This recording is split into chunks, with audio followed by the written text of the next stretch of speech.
Aloha and welcome to Political Quickie, your political show that subjectively discusses current affairs in South Africa and all around the world. My name is Mapasik Amura. So I have a confession to make, right? So yeah, what happened was I combed my hair, my afro out, and it was everywhere. It filled up the whole screen, so I couldn't, it couldn't fit into the screen, so I had to resort to combing my hair like this. So I'm having like a very nice life hair problem right now. Very nice. Anyways, moving on to the news. The countdown continues to day 0, which will be sometime in April. Some people are saying the 12th of April. Some are saying the 18th of April. Some people are even, estimating that it might be sometime in May. This is in terms of the water crisis in Cape Town. Yeah. So, we make a lot of jokes about this. I admit I've made a lot of jokes about, the Cape Town water crisis, but actually it's not funny because Cape Townians are running out of water. But I think the reason why most of us have made fun of the situation is because Cape Townians have made very snide remarks about how, Cape Town should be made a country and that would be good for the economy, as though, they do not want to be part of South Africa. But now that they've got a drought problem, they want to be part of us.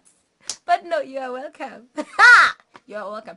Anyways, I think the main focus on this is the fact that, the DA has dealt poorly with this. They had the opportunity. This is their one chance to prove that they can govern, and they've absolutely failed at it. They've ignored it for the most part, and they've focused on infighting. That is getting Patricia de Lille fired. She faces a motion of no confidence.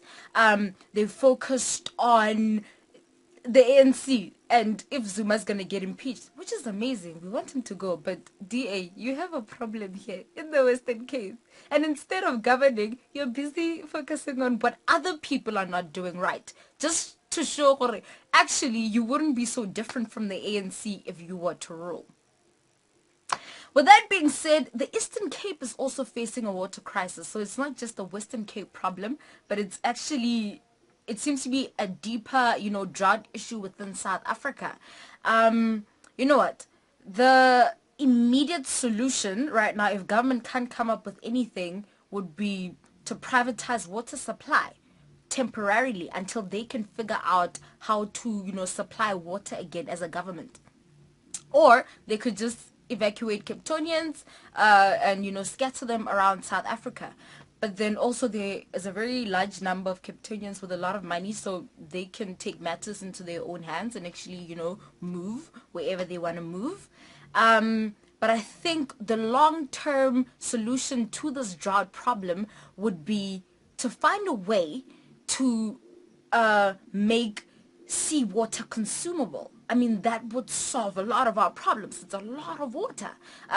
There's more seawater than there is drinkable water. So if we could figure out how to make seawater drinkable, oh my gosh, we'll never go thirsty again. Ever go thirsty. But also something that freaks me out a little bit is the fact that, when it gets really hot, water is still evaporating. Even in the dams, the evaporation is happening, but even in that evaporation there is still no rain because of climate change. And that's why Cape Town hasn't experienced rain in the past few years because of this climate change. So climate change is a very serious thing. There's evaporation but there's no rain, which is absolutely confusing. But you know what, Cape Town, actually we are praying for you. We make a lot of fun of you, but we are praying for you that you get the water that you need. The very same company that completely blew up the corruption at Steinhoff in a report has taken a shot at Capitec Bank.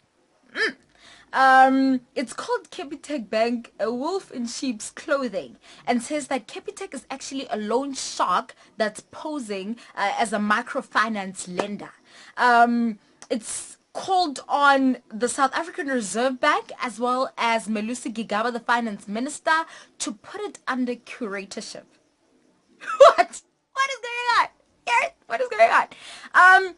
So according to the report, Capitec out earns commercial banks, even though it caters to a majority of low income earners. And it says that it's able to do this because it provides loans to default customers.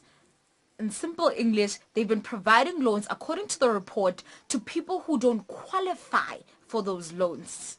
So, it's unethical and against the National Credit Act. But then at the same time, it's like calling a bank a loan shark. Come on, like all banks are loan sharks. Like, let's not like play it like that. There's it. It also said in the report that it's seeing the same trends within Capitec that African Bank displayed just before 2014 when it went down. Now remember what happened with African Bank? It ended up going down. So this is a very interesting situation. It's a story that came out today, this morning at 10. Bay of the People, Mbuyiseni Ndlozi, came out and saying, you know what? I know the solution to this. The solution to this is to nationalize the banks. But you know what? I disagree. I think we shouldn't nationalize the banks. I think the best solution, because of the crooked politicians that we have, they would totally bankrupt it and turn us into a banana republic. I think the solution here is to make sure that Mama Japelu, Obamdlovu, or L'Oreal own the banks in South Africa. I mean, imagine that. If the people of South Africa could own the banks, that would be insane. First of all, the people would be employing the people. And number two, economically, that would just be bananas because we would be benefiting from the loan shark system. Do you know what I mean? Like, it just makes more economic sense for the people. And also, it will take that burden off the government in terms of entitlement reform. So it would be an incredibly interesting situation if they would socialize the banks. You know what? I'm not surprised at the story at all. I'm not surprised whatsoever. About a month ago, the CEO and the former CEO of Capitec sold their shares. The current CEO worth about 13 million rands, the former CEO worth about 49 million rands. So this is not a big shock because my eyebrow was raised when they sold those shares. I'm like, why would you do that? If your company is thriving, you would sell your shares. It doesn't make any sense. So, although it makes sense to buy low and sell high in terms of shares, but like, it doesn't make any sense. So, but also at the same time, it's like, what if this is a ploy by commercial banks to actually shake down Capitec? Because, I mean, I use Capitec and I was not really rattled when this happened. I was like, my eyebrow has been here. But also at the same time, it's like, what if the commercially big banks are trying to shake down Capitec to dethrone it from, the very large customer base it has in South Africa? So right now, it's too early to tell who to believe. I think both sides didn't, but we will tell as time goes by. The South African Reserve Bank came out saying that no, man, Capitec is well capitalized. It has adequate liquidity. Pretty much saying no, man, it's in good standing. Its financials look good. Everything is in order. So we'll just see who is the real wolf in sheep's clothing. Other news, however, international news. Remember Monique from the podcast? The podcast. Yes, that one. So, Monique was offered $500,000 by Netflix for a comedy special. She was insulted and she said that we should all boycott Netflix because it's offering her such a low amount because she's black and she's a woman. Amy Schumer was offered $11 million. Dave Chappelle and Chris Rock were both offered $20 $40 million US. Amy Schumer went back, renegotiated the deal. She said that she should be paid more, but not be paid as much as Dave and Chris because they're legends. Which is true.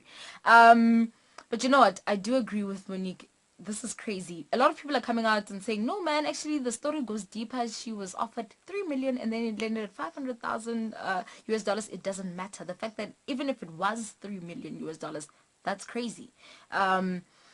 So Mark Wahlberg got paid 1.5 million US, 1,000 times more than his co-star and lead actress Michelle Williams. She got paid 1,000 US for the reshoot of All the Money in the World, a movie that they made together. So not just that, but there's a lady, Kat Sandler from E! Entertainment, who didn't renew her contract after she found out that her male co-host earned double what she earned. So this is absolutely disgusting. Basically saying that if you're a white male, you're going to get paid more. If you're black, you'll get paid less. If you're a black woman, you'll get paid even more less. So absolutely disgusting. The fact that we do the same work, but we don't get paid the same.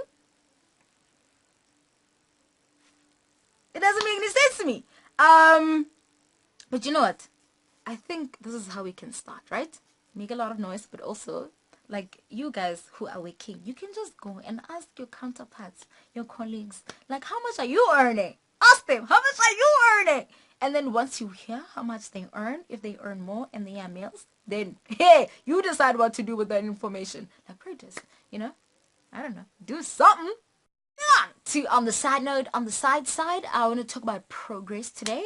I want to make reference to two things. A movie called Padman and a movie called Black Panther. Hello! Hi! So Padman is a Bollywood movie that's coming out. And it's a true story. It's a true life story about this man who, you know, became aware of the unhygienic menstrual cycle practices that Indian women took part in or still do. In the sense that they did not have access, and even still to this day do not have, a large number of them do not have access to sanitary pads, and so still resort to using, say for instance, cloth and other, you know, unhygienic things to, you know, keep themselves from just flowing everywhere. So this man realized this, and so he created more affordable sanitary pads, and in the process creating employment as well. So amazing guy. I think, you know, what I love about the story is the fact that it explodes the conversation about, you know, sanitary pads, and how a lot of women actually don't have access to this basic need.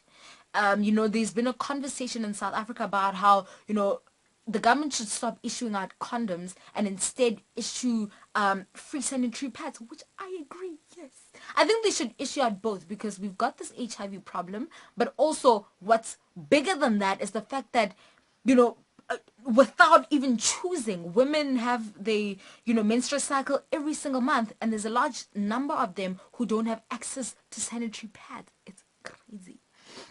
And so something weird that I found out today, which is crazy, apparently you can become sterile if you don't use, you know, hygienic sanitary pads, which is a crazy thing, because in a country like India, where for the longest time the value, or rather the worth of a woman was based on whether or not she got married, and, you know, how many children she had. So the fact that she could become sterile because of this thing that's considered a taboo, and she doesn't have access to sanitary pads, absolutely crazy. It's insane. So I'm happy about this movie. Watch out for the movie. Go out there, watch it, and, you know, tell all your friends about it. Yeah. The second thing would be Black Panther. What?